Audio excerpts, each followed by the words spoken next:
Oh my God, I'm so proud of you. Look at you, my baby's all grown up. First day of residency. Did you cry? Huh? Did you cry yet? No? That's okay. There's still time. It comes for us all. But if it was my first day of residency, I wish my senior would have tapped me on the shoulder, pulled me aside, and whispered this into my ear. Now I'm gonna do the same thing for you, because I'm your senior, always. But I'm also going to let you in on a little secret. Now, the secret is so simple to understand, but when you do understand it, it domain expansions your mind. It's mind-boggling how well it puts things into perspective. And I think perspective is the most important thing that you need when you're a brand new intern. But you got to keep watching to find out what that is. Why? Because of audience retention. But I wish my senior would have pulled me aside and said this. Hey, it's your first day of residency. It's going to be okay. You don't know anything. And that's okay. You're going to suck at everything, and that's okay. You're probably going to piss off 99% of the people that you meet in your first couple weeks of residency, and that's okay. We've all been there. But the one thing I want you to focus on today, your first day, is giving a patient presentation and giving it really freaking well.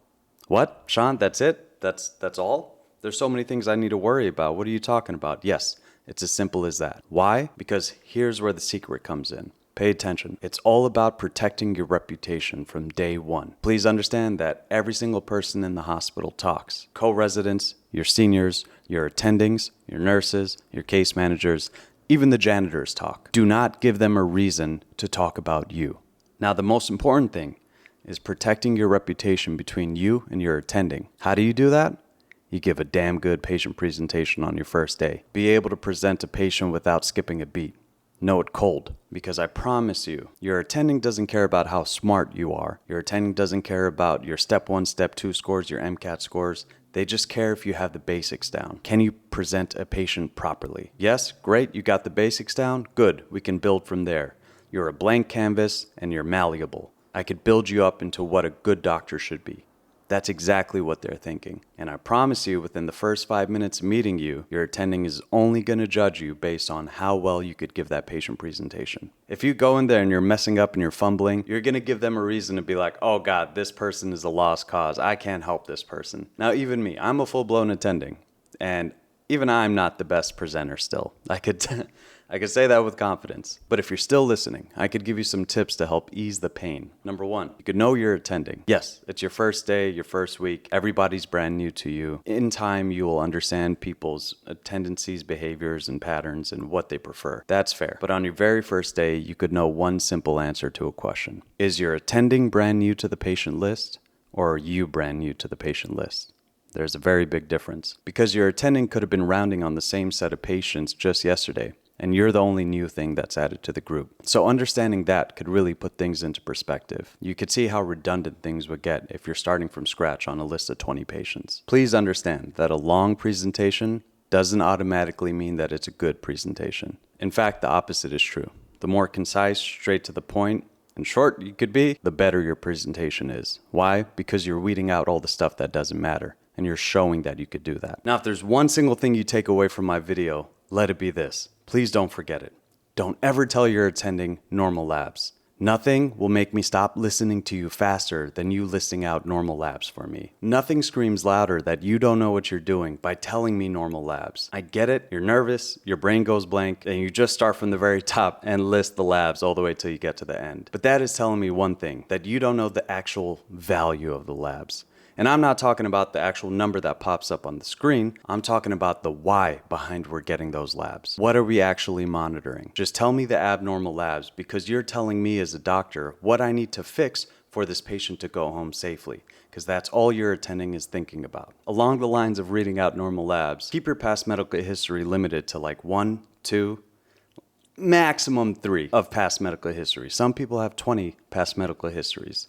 Just try to pick out the most important and relevant ones that you could think of. Don't tell me a patient has hypertension, hyperlipidemia, and diabetes when he has a history of CABG and he's coming in for chest pain. Tell me chest pain with a history of CABG. I'm already going to infer that the patient has hypertension, hyperlipidemia, and diabetes mellitus just by telling me he has a CABG. Another thing I picked up when I gained a little bit more confidence in the hospital, I'd say hi to my attending, catch up, but then I would ask them, do you want this presentation short and sweet? Or do you want a fully formal patient presentation? And I think the attendings really appreciated that. Why? Because it's showing I'm flexible. I could do it both ways. You let me know how you want it. And most importantly, I'm respecting their time. Imagine it like this. Your attending has 20 patients that they need a round on with your patient list. Right after that, they're probably going to go and cover another team's list that has another 20 patients. So that should show you just how valuable their time could be. And I promise you, your attending is probably going to say, let's hear a fully formal presentation first, and then we'll go from there. Why? Because they need their time to make their opinion about you. They're judging you in real time. They're trying to see just how much work you need as an intern. So don't give them a reason to say that you are the one that needs extra help. Because after that, it's just biases and self-fulfilling prophecies. Being like, hey, yeah, you need a lot of help. I don't think you're going to do good in residency. So don't give them that opinion.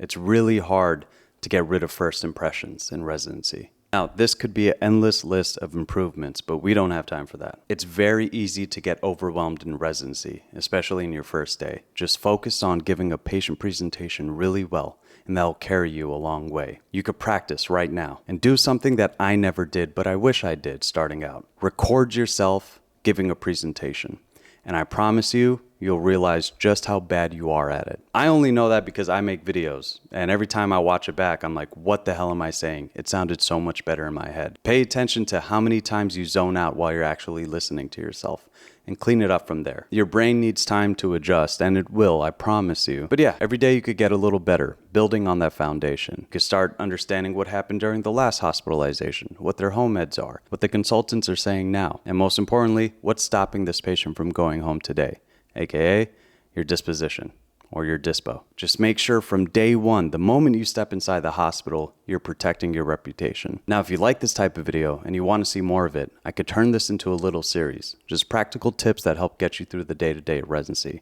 But you gotta let me know by hitting the like button so it stands out from all my other videos, and it helps me out too.